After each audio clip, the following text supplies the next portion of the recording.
So a great question has come up.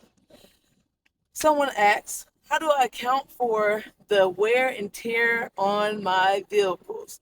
Well, number one, I do not roll in any vehicle maintenance or nothing into my customers' prices. Um, but I do have a accurate number, well, approximate number of how much is spent every single year on taking care of my cars. Okay. Now, if you from the old school and you've been with me for a while, since 2022, when I started this thing, y'all know that I originally started with my Hyundai Veloster. Now, I know some people call it a Veloster, but my car's name is Velcro Veloster. Okay, so that's the orange car on my logo, right?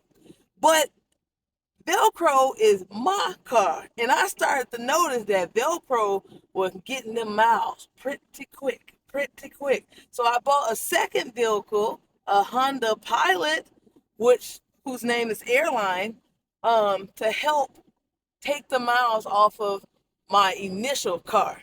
All right. Now, to get to your question, if you don't know, I recently purchased another vehicle that is more suited for transport because Airline is a 20-year-old vehicle and it can no longer sustain long transports like this anymore. So when I bought my van, which is what I'm in right now, I already know this car is going to be gone in about 2 to 3 years. Let me tell you something. I purchased this vehicle in early May. I've already put 40,000 miles on it, and it's not even August yet. Okay? So by the time I come home from this trip from Alaska, and now I'm going to Wisconsin, Missouri, back down to Texas, this car will have 40,000 miles on it. That means my average mileage per year is anywhere from 120,000 miles to 160,000 miles. Okay? So knowing all that, I get an oil change almost every week and a half. Every week and a half. I try to make sure that, you know, I charge something. I charge enough to cover my vehicle expenses for the year, plus make profit on top of that. That's what I'll say there. Now, when it comes to taxes and stuff, of course, you can write off your mileage. I have a lot of mileage and I spend a lot on gas. I can't wait to do the total number for the gas going up to Alaska. That's going to be interesting because I did it last time and I'm going to do it again this time. But I don't roll into my customer prices. I just know how much it costs every single year.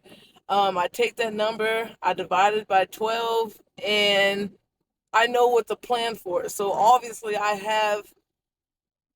am prepped and prepared, which means I have some sort of saving for, I don't know, taking care of my cars.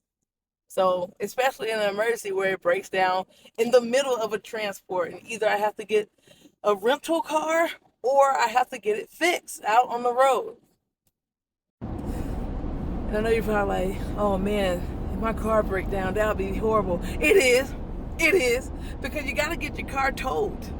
Okay, you're out in the middle of nowhere. You got to get your car towed somewhere to get it fixed. And I'll tell you this right here: anytime something major come up, something pop in my head, I'd be like, well, this trip is for free.